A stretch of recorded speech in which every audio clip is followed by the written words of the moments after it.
So she would stress eat. So that would started my eating disorder at age 12. So that uncoupled with the abuse and feeling like I was sort of the outcast in the family because everything was always targeted to me. Awekenge, this is Mental Mythos, hosted by Asagot Toto.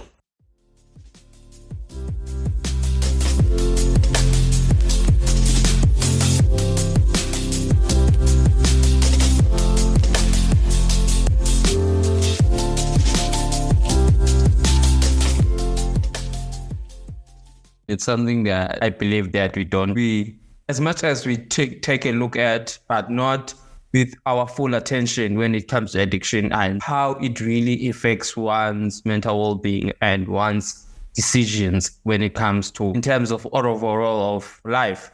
So I'm really fascinated on talking about you overcoming addiction and being able to found the largest addiction and mental health education company globally. I really can't wait to dive deeply on this conversation. So let's start with your early life. You faced a lot of neglect and abuse growing up. Can you share some of these experiences shaped your early years and how on your outlook life?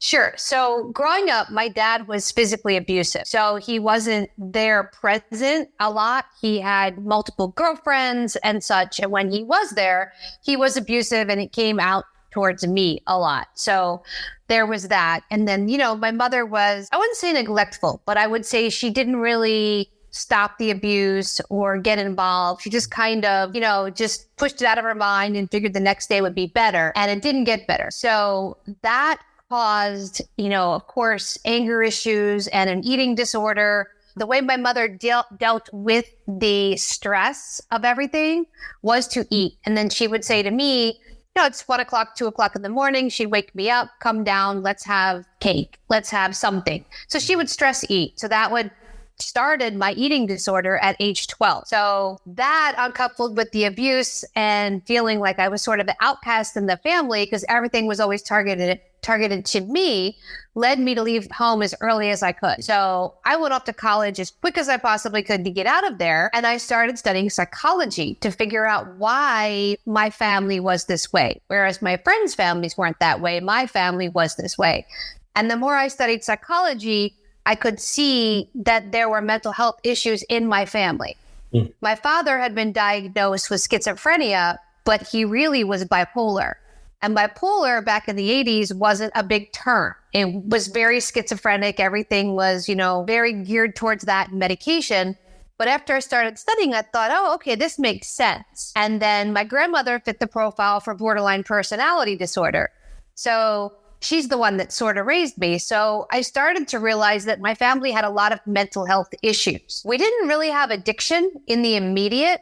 My uncle was an alcoholic. My other uncle was an alcoholic, but they weren't immediate family members. But the mental health issues were astronomical. And the more I studied, the more I learned. And the more I learned, I went, wow, I need to help other people with these things because if I'm going through them, there's got to be other people going through them too. So that's sort of how it all started. And in terms of, I feel like in terms of, firstly, I just want to dive deeply on the fact that you said that your father, you thought he was schizophrenic, but it turned out to be bipolar. And it's something that I would say health professionals, when it comes to diagnosis, something that it's quite troubling in terms of the reason why I am bringing this up is the fact that we had an event, whereas we creating awareness around autism.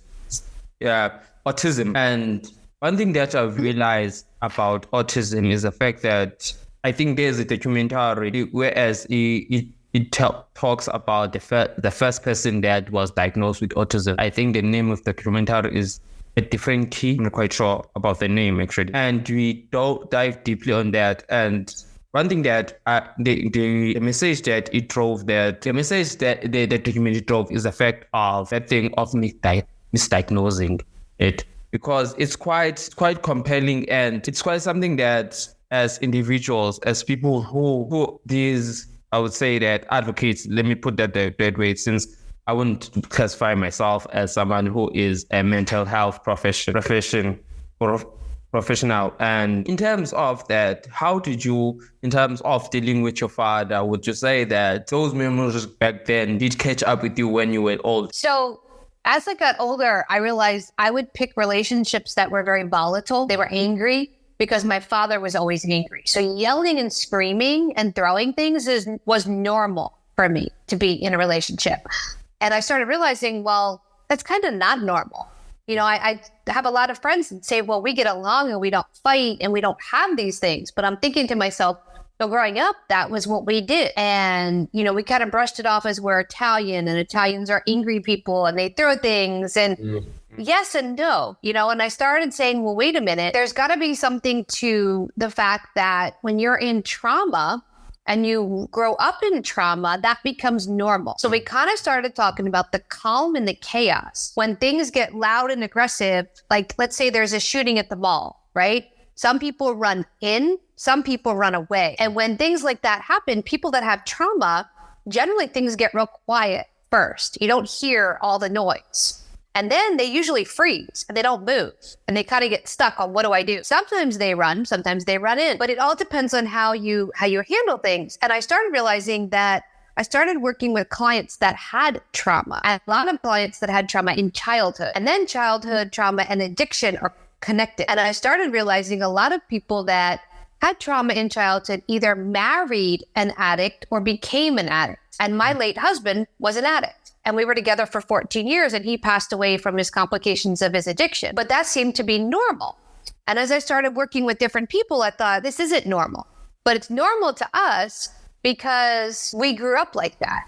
You know, if you grew up in that chaos and that craziness, it becomes what you know. And then when things are normal and quiet, you don't feel comfortable. You like things to be a little crazy. If things are too quiet, you don't feel normal. So I started realizing so many people felt that way. And the more people felt that way, I said, there's got to be something to this connection. And then I started exploring the connection and realizing we don't have enough trained people to help each other.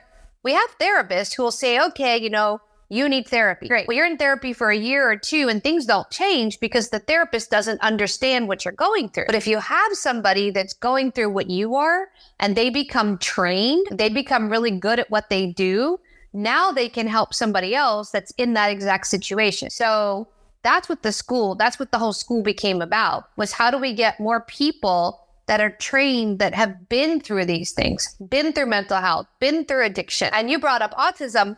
That's our next class that's actually coming up. We've got 45 classes and we have one on autism because we've had people come to us and say, my child has autism. What do I do? I don't know. I'm not trained in that. Or my child has autism and I started drinking to cope with all these extra problems. What do I do? Well, we know what to do with your drinking, but we don't know what to do with the other pieces. So we actually created a whole class on what to do and how to have resources and things like that for that particular population.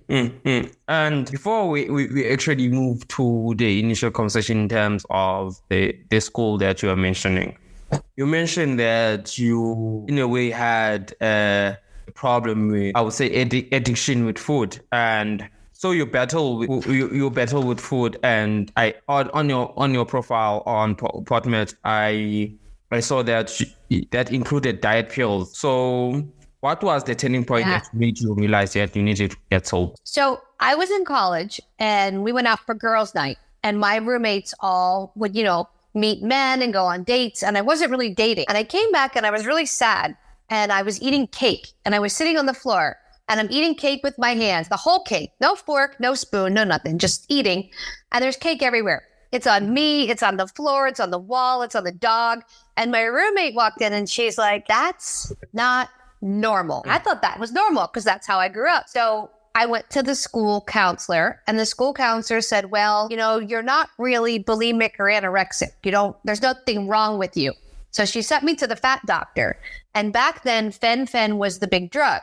So they put me on diet pills. And I started taking these diet pills, and I quickly realized I could take a lot of diet pills and lose weight and still eat anything I wanted. Well, fast forward about a year and a half later, I thought I was having a heart attack, and I went to the ER. And the doctor did a, heart test and said to me, you're going to die. The heart isn't going to be able to sustain whatever you're taking. And of course, I told him I'm not taking anything.